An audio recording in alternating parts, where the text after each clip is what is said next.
This question is really about the role of the manager, and particularly with touring all the various hats when the full King Crimson is touring. Are you a babysitter, a healthcare person?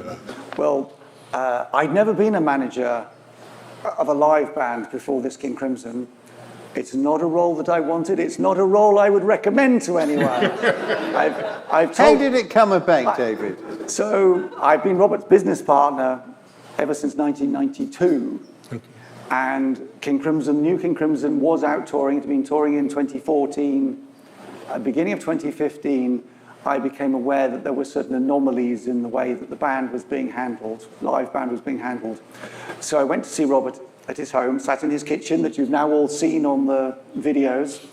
And I said to Robert, there are certain anomalies with the band that you need to address, assuming that he would pick up the phone to the manager and point out these things and suggest he cured them. And Robert picked up the phone and said, hello, David has told me that there are some problems with the live band.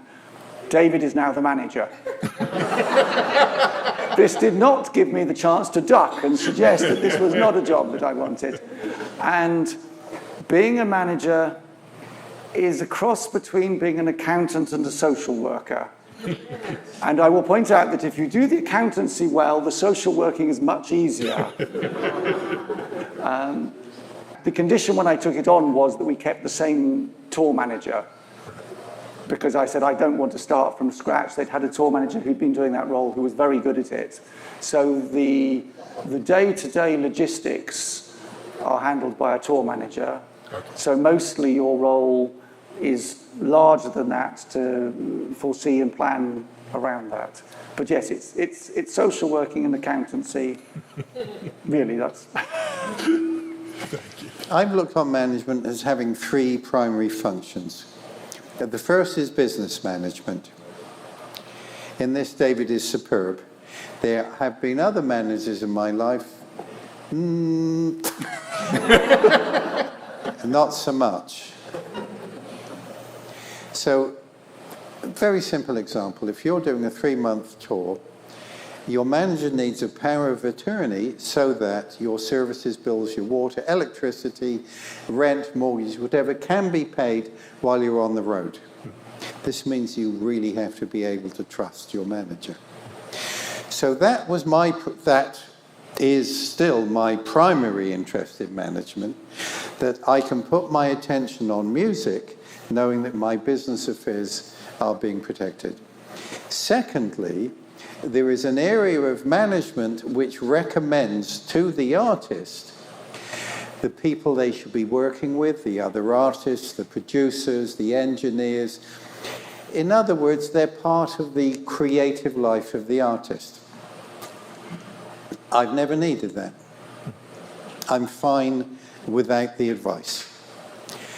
The third area of management is called nose wiping and diaper changing, which I've also seen happen.